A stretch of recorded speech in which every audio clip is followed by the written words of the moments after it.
오늘 우리에게 주신 하나님의 말씀은 고린도전서 8장 13절 말씀입니다. 고린도전서 8장 13절 말씀.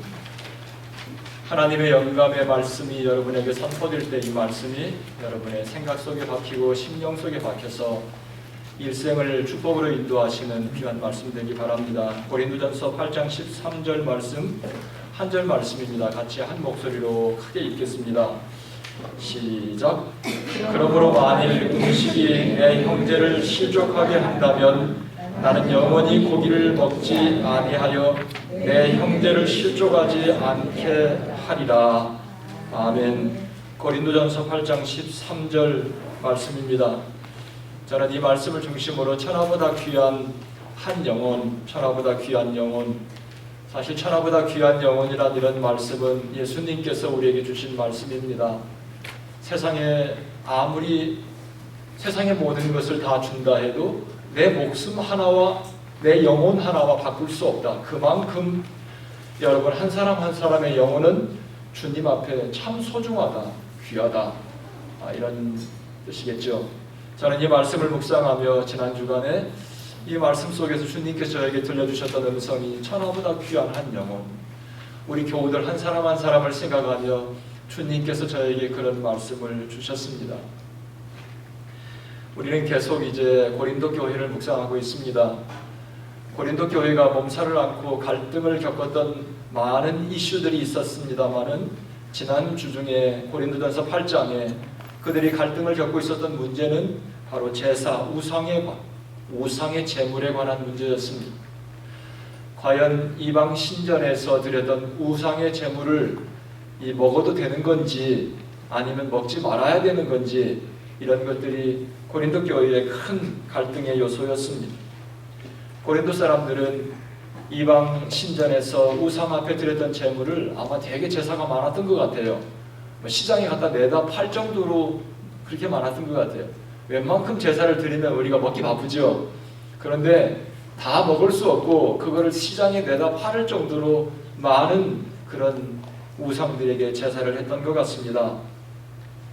고린도 교우들이 갑론을박하며 형제들을 서로 정죄했어요. 너는 우상의 제물을 먹었으니 하나님 앞에 죄를 지었다. 이렇게 하면서 서로 정죄하고 있을 때 고린도전서 8장의 말씀은 우리에게 통쾌하게 바울 사도가 선을 분명하게 긋고 있습니다.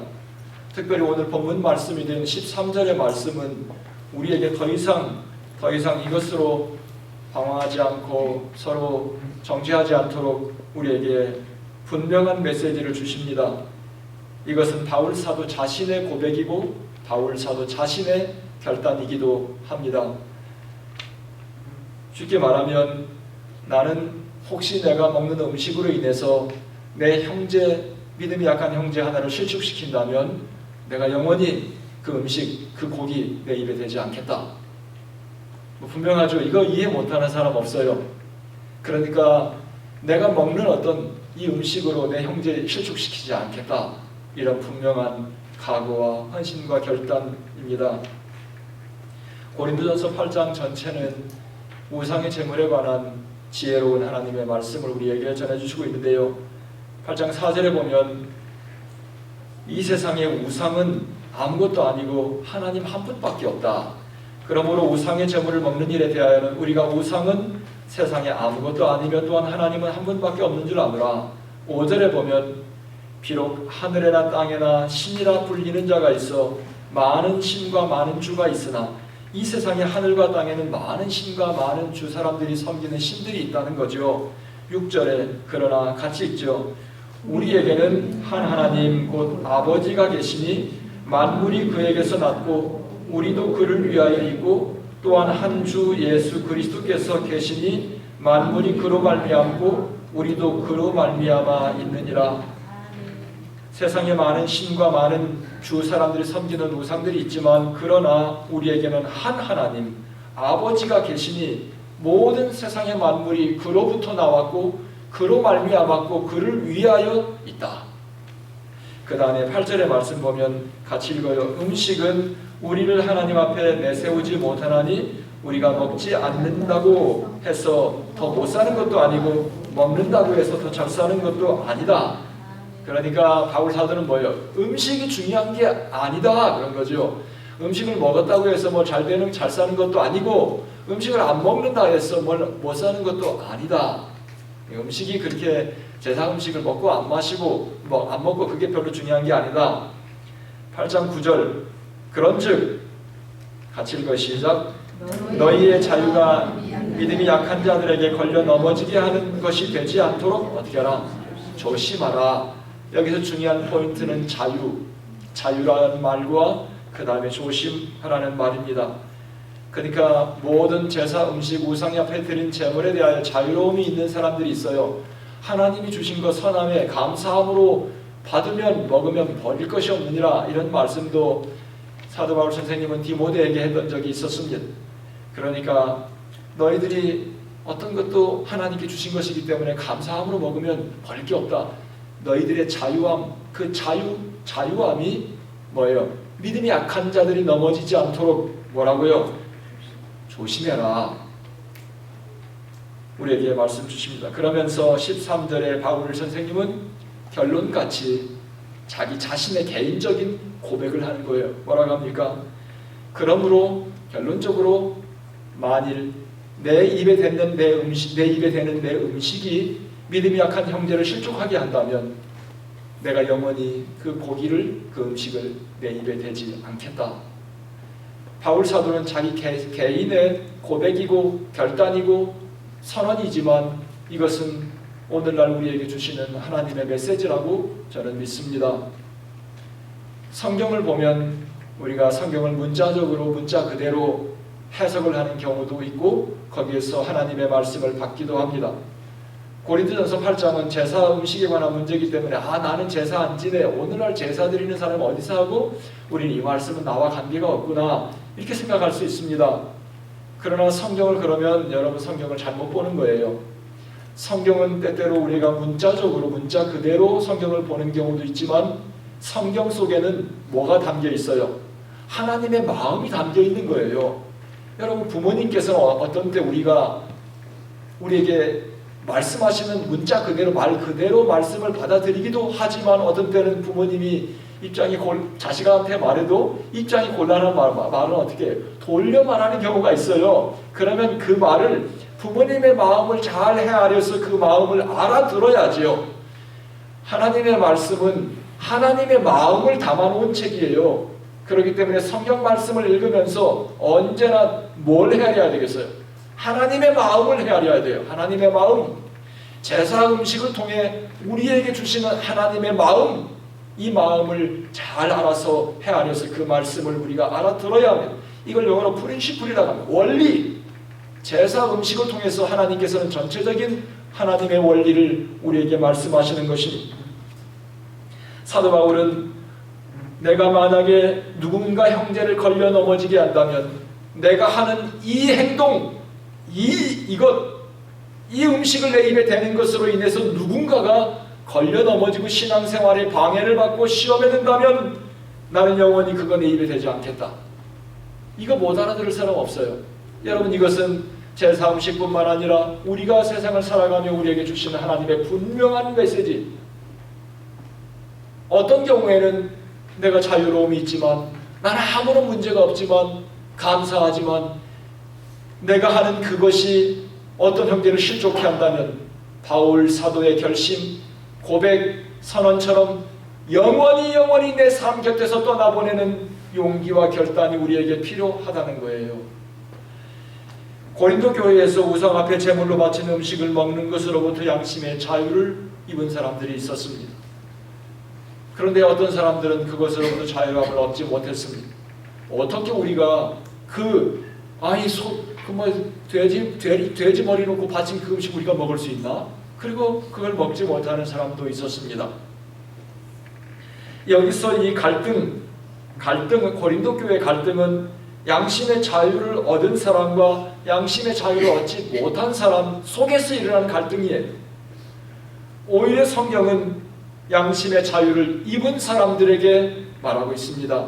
오늘 양심의 자유를 입은 사람, 하나님이 주신 거 감사함으로 먹으면 됐지, 선함의 감사함으로 받으면 버릴 것이 없느니라 이것처럼. 그런데 8장 9절에 보면 너희의 자유로움이 믿음이 약한 자들에게 걸려 넘어지게 하는 것이 되지 않도록 어떻게 하라고요? 조심해라. 조심해라. 문제는 먹고 안 먹고가 중요한 게 아니라는 거예요. 그렇죠? 네가 그걸 먹고 안 먹고 이게 문제가 아니라 양심의 자유, 내 양심의 자유가 다른 형제를 넘어지게 한다면 이게 문제인 거예요. 이걸 말하는 거예요. 그러면 이거는 술, 담배, 근데 왜 이 말이 튀어나오네? 이 머리 먼저 튀어나오네. 제사 음식이 문제가 아니라 우리 삶 속에서 내 양심의 자유, 사람들 이야기해 보면요, 그거 좀 조심해야 되지 않나? 그러면 아니 그게 무슨 죄가 되나요? 그게 무슨 문제가 되나요? 그런 케이스가 많이 있어요. 제사 음식뿐만 아니라 내 돈 갖고 내가 쓰는데 그게 뭐 잘못됐나요? 하나님이 나에게 주신 것 갖고 내가 하는데 그게 뭐가 잘못됐나요? 이렇게 말하는 경우가 많이 있습니다. 양심의 자유가 믿음이 약한 형제를 실족해 하는 것, 이것이 문제라는 거예요. 문제는 믿음이 약한 형제가 시험에 빠져 멸망하는 것이 문제라는 것입니다. 고린도전서 18장 18절 11절에 보면 그리스도께서 그 구원하기 위해서 목숨을 바친 형제 한 사람이 실족하는 것, 형제 한 사람이 시험에 빠지는 것, 이것이 큰 문제라. 그러면 내 지식으로 그 믿음이 약한 자가 멸망하나니 그는 그리스도께서 위하여 죽으신 형제라. 하나님께서는 여러분 한 사람 한 사람이 얼마나 소중했으면 내 목숨을 바쳐 하나님과 화목하도록, 하나님과 화통하도록, 하나님과 하나님의 모든 것을 누리도록 예수님께서는 그 다리를 놓아주셨어요. 목숨을 바쳐 다리를 놓아주셨어요. 그런데 우리가 내가 작은 실수로 말미암아 그 형제 한 사람을 큰 시험에 빠지게 한다. 이거는 큰 문제라. 바울 사도는 결단하며 내가 영원히 그렇다면 내 양심의 자유는 있지만 나는 영원히 그것을 내 입에 대지 않겠다. 바울 사도의 이 고백 속에 저는 한 영혼을 천하보다 귀하게 여기는 바울 사도의 그 심정, 그 다음에 하나님의 마음, 예수님의 마음, 성경에서 우리에게 보여주시는 하나님의 마음을 느낄 수 있는 거예요. 한 영혼을 천하보다 귀하게 여기는 바울 사도의 그 심장, 여러분 그 심장, 그 결단, 그 사랑이 우리의 마음속에 좀 이 시간에 솟아나야 돼요. 그러면 우리의 삶은 더 행복하고 더 풍요로워질 것입니다. 형제들을 세워주는 일이라면 그 어떤 것도 포기하겠다는 나의 각오, 형제들을 세워주는 것이라면 그 어떤 것도 내가 포기하겠다는 그 자세, 그 사랑, 이것이 오늘 우리에게 감동이 되는 것입니다. 예를 들면 제가 유일하게 좋아하고 저의 건강을 지켜주는 운동이 테니스예요. 그 다음에 어쩌다가 기회가 되면 또 골프도 합니다. 우리 교회 골프 클럽이 있죠.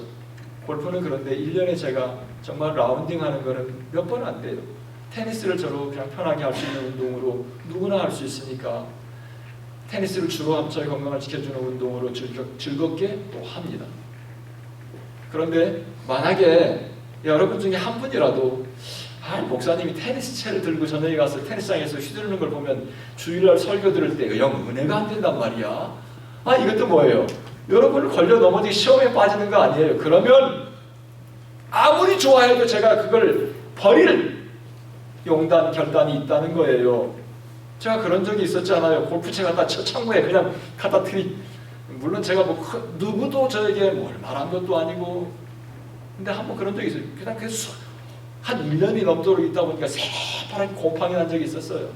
왜냐하면 하나님 주님의 일에 내가 조금이라도 방해가 된다면 이건 내가 버려버릴 수도 있고 이건 내가 부러뜨릴 수도 있습니다.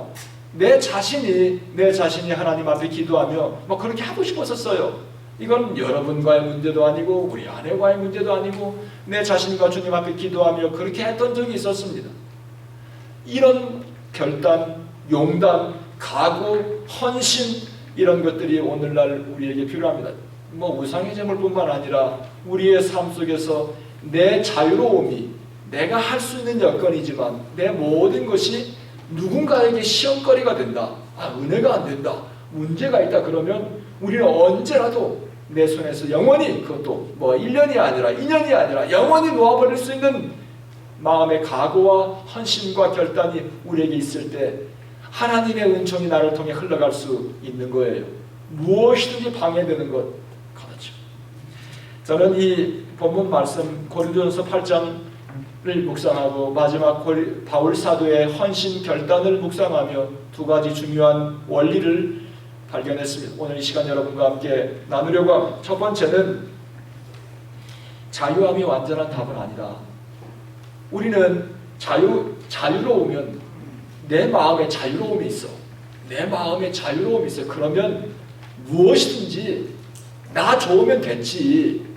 다른 사람 내가 너에게 뭐 밥을 달라 했어. 빵을 사달라 했어. 음식을 사달라 했어. 너에게 뭘 돈을 달라 했어.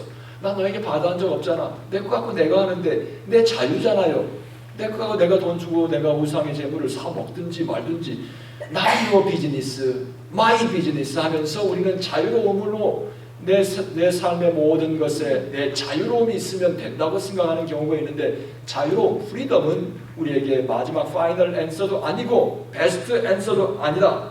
만약에 거기에 조금이라도 누군가를 걸려 넘어지게 하는 시험거리가 되면 여러분 내가 돈 있으면 뭐든지 할 수 있잖아요. 돈 있으면 뭐 저도 얼마든지 바꿀 수 있고 돈 있으면 얼마든지 뭐 집도 바꿀 수 있고 무엇이든지 할 수 있는 것이 자본주의 사회 아니에요? 그런데 그럼에도 불구하고 내가 하는 그 일로 말미암아 내 자유로움으로 말미암아 누군가가 어떤 믿음이 약한 형제가 실족한다면 넘어진다면 바울 사도는 영원히 내 삶 주변에서 치워버립니다. 나는 오늘 우리에게 이런 결단과 그런 용기가 우리에게 있어야 된다고 저는 믿습니다. 이것이 성도의 삶이에요. 이것이 그리스도인, 이것이 성경이 우리에게 가르쳐 주시는 하나님의 메시지입니다. 우리에게 필요한 것, 바울 선생님은 이 만약에 형제를 시킬 위험이 있다면 입에 대지도 않고 손에 대지 않겠다고 그렇게 선언하고 있습니다. 우리는 이 시간 말씀을 들으며 형제들을 위험에 빠뜨릴 수 있는 요소가 있는지 내 삶을 한번 돌아보는 시간 되기를 바랍니다. 그것이 무엇이든 아무리 내 마음에 자유로움이 있어도 걷어낼 수 있는 그런 용기가 여러분에게 있기를 바랍니다. 제가 신학교를 졸업하고 브랜뉴 패스터로 칠레에 부임해서 이민교회를 잠깐 한 적이 있었습니다. 부임한 지 얼마 안 돼서 저희 교우 중에 집사님 중에 집을 구입하고 입주 예배를 드린 인도한 적이 있었습니다. 저는 설교에서 개인적인 이름은 제가 절대 하지 않습니다. 개인적인 이름은 하지 않기 때문에. 그런데 입주 예배를 은혜롭게 참 드렸어요. 입주 예배를 마치고 나자마자 그 상에 올라온 것이 뭔 줄 아십니까? 대부분 다 집사님들이 상에 딱 둘러앉는데 와인병이 다 올라와서 딱 제일 먼저 와인병이 올라와서 앉아 있었어요. 신학교를 갓 졸업한 저에게 브랜뉴 패스터에게는 충격이 아닐 수 없었어요. 여러분 신학교에서 원래 이 선생님들이 특히 국민학교 초등학교 선생님들은 뭐예요? 마음이 참 순수한 분들이 많잖아요. 자기 일생의 꿈이 어린아이들에게 학문을 가르치면서 그 소박한 꿈, 목회자들에게도 신학교에서 갖고 있는 꿈이 그런 꿈이에요. 신학교에서 주님의 양떼들과 함께 아름다운 교회를 초원에서 만들리라 하고 갔지만 그 꿈은요, 가서 몇 개월 안에 산산조각나버린 목회 현장은 온갖 색깔이 있는 다 총천연색 시네마스코프라, 목회 현장은 온갖 전쟁이 있는 영적인 전쟁터예요. 저는 그 시간에 제 분위기를 깨고 싶지 않아서 그냥 저에게도 딱 잔이 돌아오는데 저는 하지 않습니다. 드세요, 괜찮다고 드시라고. 그렇게 해서 제가 그 내내 밥을 먹으면서 앞으로 제가 목회를 감당해야 될 이 교회에서의 저의 그 목회 현실이 굉장히 무겁게 느껴졌어요. 내가 걸어가야 될 나의 교회, 나의 교우들. 그래서 그 이후에 참 신실하신 집사님 한 분, 그분은 신앙적으로 또 가정적으로 뭐 사회적 인간관계 모든 면에서 참 훌륭한 분이에요. 저희들과도 가깝고 또 저희들도 흉엄물 없이 저희들이 이렇게 말할 수 있는 분이었는데 제가 몇 번 얘기했어요. 근데 이분이 워낙에 신앙적으로 잘한 것이 술에 대해서 보통 신부님들은 술, 담배 그냥 하시잖아요. 그런데 이분은 그런 거에 대해서 그렇게 큰 문제가 되지 않는 교단에서 신앙생활을 배워왔고 그분이 하신 말씀이 술 이거 하나님 주시는 음식이잖아요. 음식은 뭐예요? 술은 우리의 흥을 돋궈주는 거니까 기분 좋은 일이 있을 때 그거 우리 먹으면서 그래서 이분은요 즐거운 일 있으면 그때 아이들도 초등학생들이고 그 다음에 맨 막내가 유치원생이었으니까 그런 아이들하고 둘러앉아서 한 상에 어머니가 계셨는데 연로하신 어머니 계셨는데 한 상에 둘러앉아서 기분 좋은 일 있으면 와인이나 샴페인을 터뜨리면서 아이들과 같이 이렇게 하나씩을 나눠줘요. 그렇게 참 술을 즐기시는 분이에요. 그래서 제가 집사님 우리 교회만 봐도 또 어디 가든지 집사님이 모든 사람들에게 훌륭한 교회 지도자가 되려면 그걸 반드시 정리해야 됩니다. 왜냐하면 고린도전서 8장 말씀을 제가 예를 들면서 그것이 집사님의 자유로움이 다른 사람을 실족시킬 수 있습니다. 그러면 그게 큰 시험거리가 될 수 있으니까 앞으로 훌륭한 교회 지도자가 되려면 그거 정리하세요. 몇 번 권면했습니다. 그리고 우리는 2년 있었으니까 떠났죠. 미국에 와서 얼마 후에 그분을 다시 만났는데 그분은 이제 우리가 떠나고 그분도 이제 수도 산티아고로 이사 갔어요. 그러는데 어떻게 사는지 모르겠는데 들려오는 말이 워낙에 좋은 분이에요. 워낙에 좋은 분이고 장로님이 되었고 신실하게 교회를 잘 섬기는데 미국에 와서 저에게 했던 말이 다른 말 거두절미하고 목사님과 같이 있을 때 목사님의 뜻을 제가 잘 이해 못했던 것 같습니다. 이런 말을 남기고 떠났던 것이 참 저에게 너무 좋았어요. 그리고 그 이후로 교회를 신실하게 섬기는 집사님이라는 장로님이 됐다고 이렇게 말을 듣고 너무나 감사했습니다. 사실 술, 담배가 죄가 되고 안 되고 이걸 떠나서 오늘 이 말씀을 묵상하면서 하나님께서 우리에게 주시는 메시지가 있어요. 내가 아무리 요즘엔 신부님들 하잖아요. 그리고 개신교단에서도 그거에 대해서 자유로우신 목회자도 계십니다. 그렇기 때문에 우리가 죄가 된다 안 된다 이거를 떠나서 이것으로 인해서 어느 한 형제가 실족함을 입는다면 그 책임은 뭐예요? 실족함을 주는 이 바울의 고백처럼 내가 혹시 내 자유로움으로 인해서 내가 우상의 음식을 내 입에 대고 이것이 믿음이 약한 형제가 실족함을 입는다면 영원히 내 입에 대지 않겠다. 할렐루야. 왜 우리에게는 이런 용기와 결단이 없습니까? 여러분 좋아요. 술, 담배. 내가 목회를 하면서요.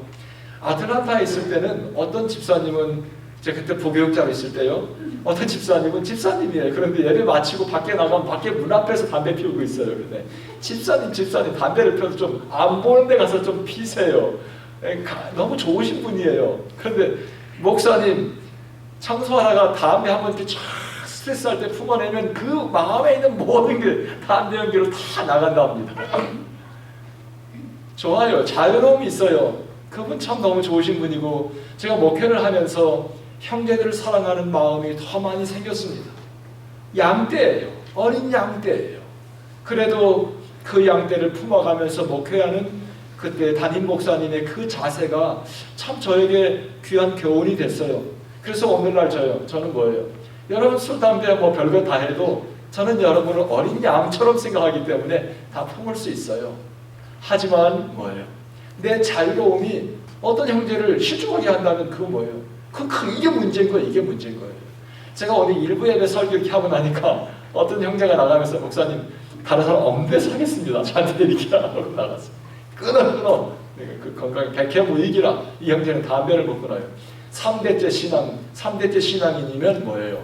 3대째면 기독교가 처음 한국에 전파될 때 복음을 조상들이 받아들였던 이 선각자의 조상을 둔 후예가 담배를 못 끊어가지고 그렇게 고민해요. 사람 안 보는 데서 이제부터는 사람 안 보는 형제요 10번 잘하다가 한 번 들키면 그게 실족시킬 수 있으니까 끊어 내가. 우리 교회예요. 이미 다 떠났습니다. 떠났기 때문에 제가 말씀드릴 수 있어요. 아주 신앙이 신실한 신앙 좋다고 이렇게 인정했던 형제가 가끔씩 주일날 이렇게 앞에 나와 특송도 했던 형제예요. 제 이름을 분명히 밝히지 않았어요. 그런데 이 형제가 제가 들려오는 소문에 담배를 한다는 소문을 제가 들었어요. 그래서 이제 언젠가 기회가 되기를, 이제 말할 수 있는 기회가 되기를 앞에 나와 특송도 하고 하려면 좀 그런 것 좀 정리를 했어야지. 그냥 예배 출석하면 문제 안 되죠. 근데 앞에 나와 특송도 하고 그러면 사람들이 다 보잖아요. 이게 실족시킬 수 있는 요소가 되는 거예요. 그런데 어떤 해프닝이 있었냐면, 테니스장에 이 형제가 테니스를 잘 쳐요. 테니스장에서 또 다른 형제가 허겁지겁 늦게 와가지고 문을 열고 테니스장에 저녁에 들어가는 순간에 피할 수 없도록 정면으로 마주쳤어요. 이 형제가 담배를 다 입에 물고 깊이 빨아들이고 있는데 이 형제가 달려가면서 정면으로 마주쳐서 피할 수가 없도록 그냥 딱 마주쳤는데요. 당황한 거는 누구겠어요? 담배를 피운 형제가 당황한 게 아니라 본 형제가 당황한 거예요.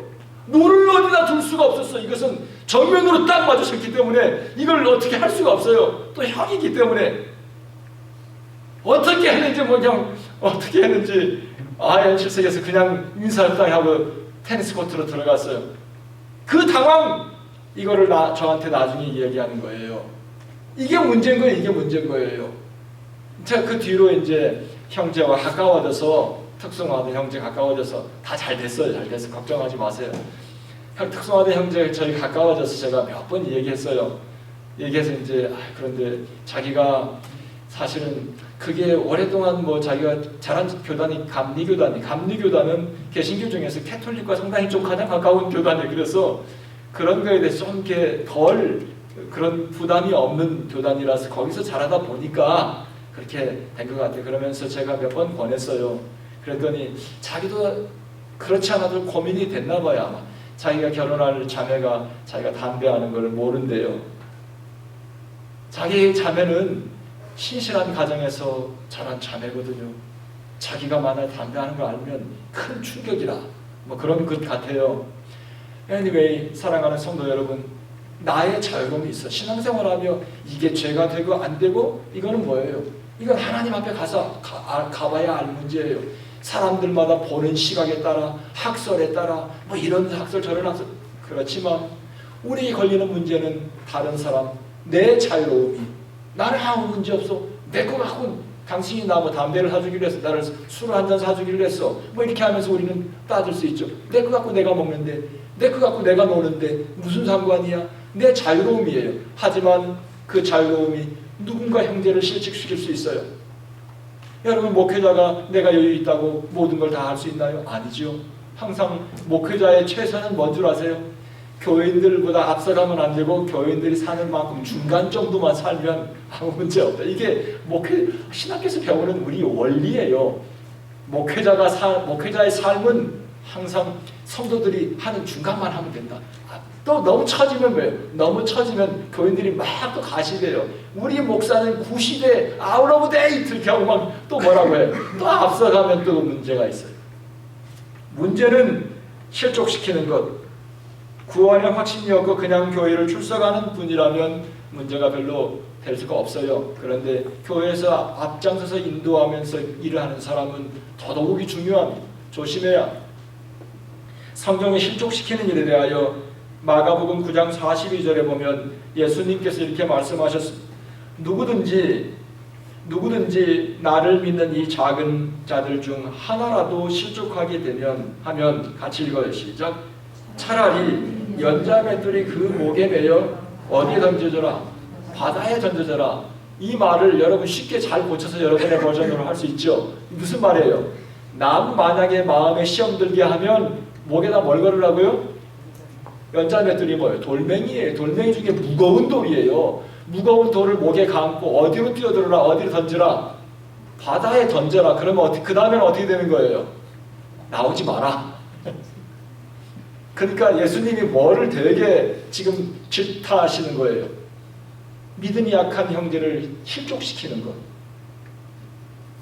그 다음에 또 누가복음에 보면 누가복음 17장 1절에 예수께서 제자들에게 이르시되 같이 읽어요. 실족하게 하는 것이 없을 수는 없으나 그렇게 하게 하는 자에게는 뭐라?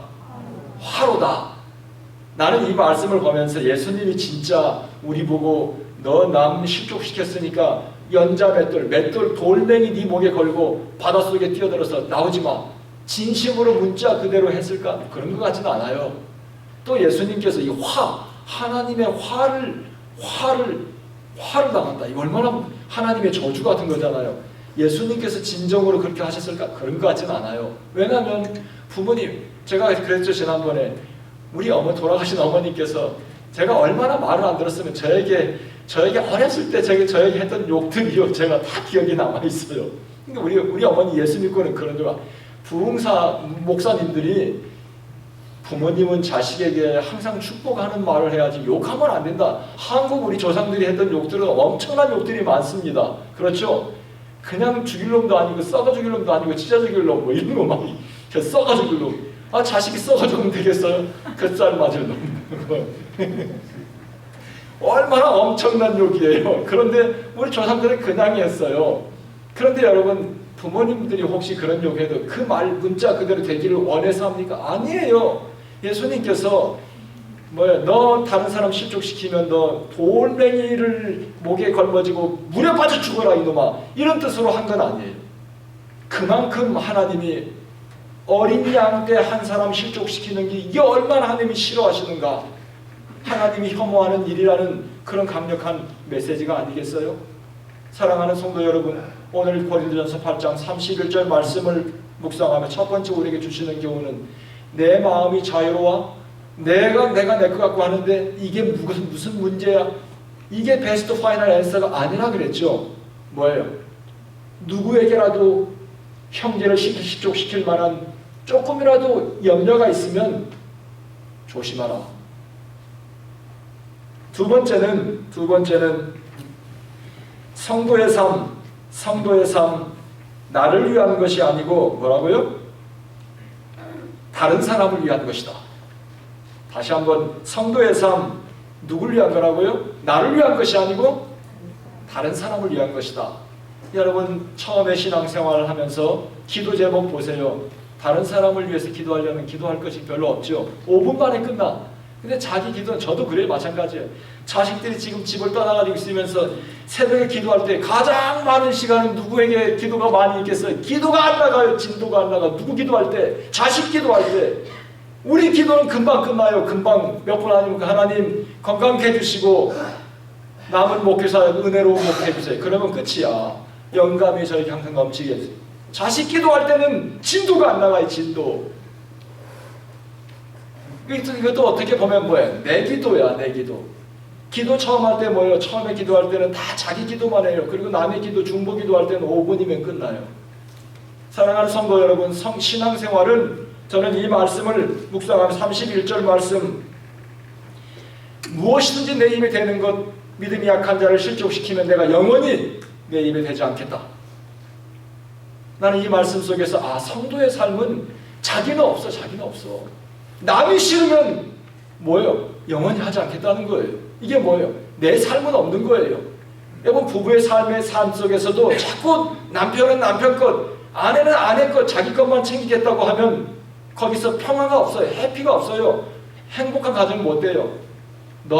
당신이 싫어하면 안 해. 우리 집에요. 절대 우리 집사람이 싫어한다면 저는 하지 않습니다. 우리 집사람도 저에게 제가 싫어하는 거 안 해요. 그러니까 뭐예요? 그러면 뭐예요? 권사님들 싸울 일이 없잖아요. 싸울 일이 없어요. 배우자가 싫어하는데 왜 해요? 그러다 보면 서로 사이좋은 일만 남는 거예요. 제가 싫다고 우리 집사람 절대 하지 않습니다. 제가 주문하면요, 우리 집사람 최선을 다해서. 그러면 우리 집사람은 또 저에게 뭐 주문하면 저도 최선을 다해서 싫다고 하는 거 안 하지.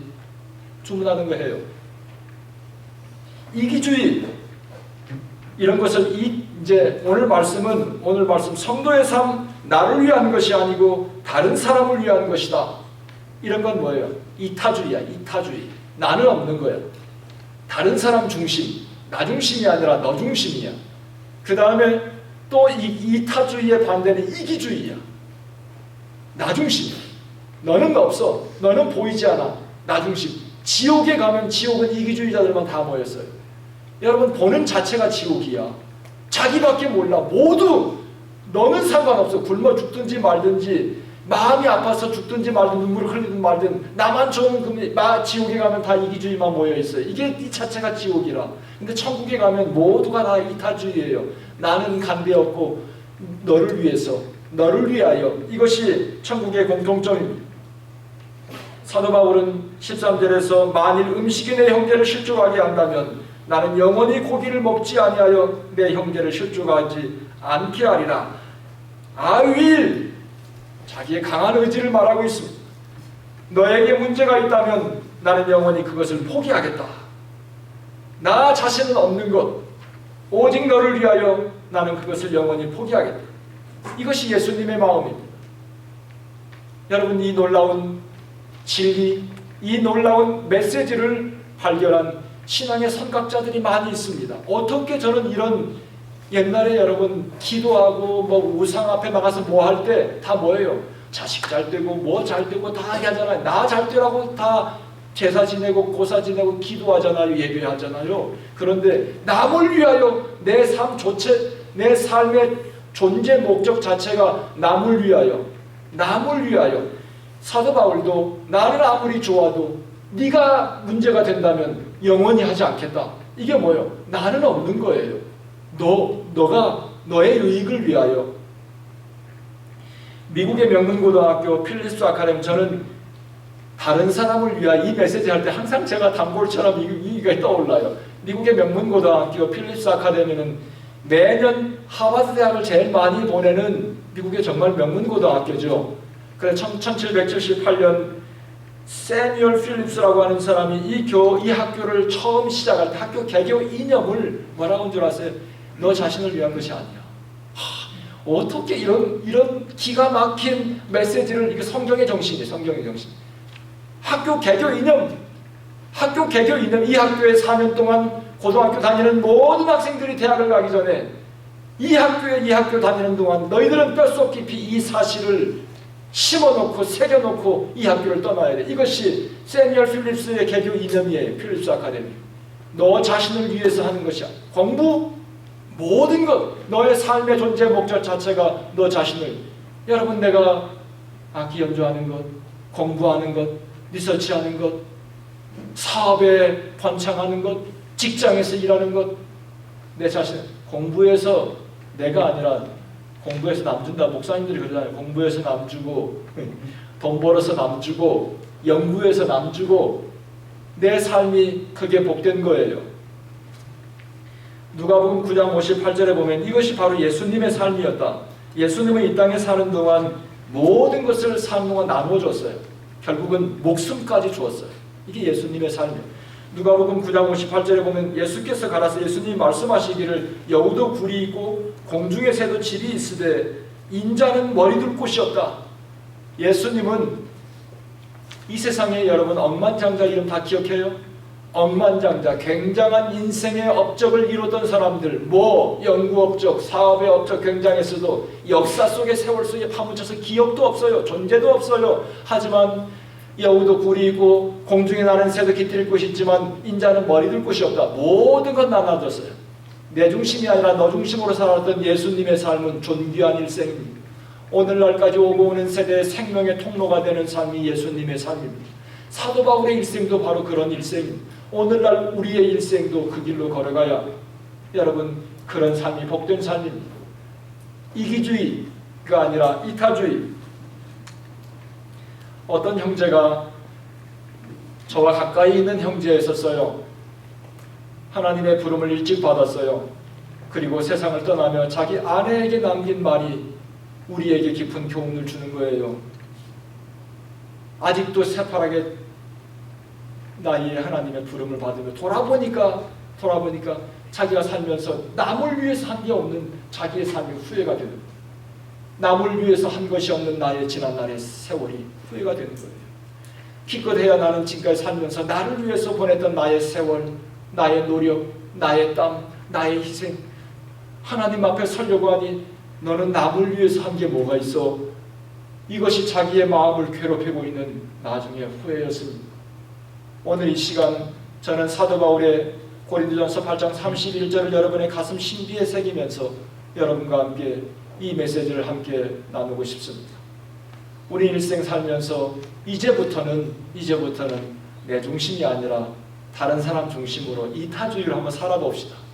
오늘 이 아침에 사도 바울의 고백이 우리의 가슴을, 우리의 마음을 무겁게 누르고 있는 이 아침입니다. 저는 이 말씀을 묵상하며 주님께서 해주시는 그 부담을 느꼈습니다. 나는 얼마나 살아가며 한 영혼을 소중하게 생각했던가.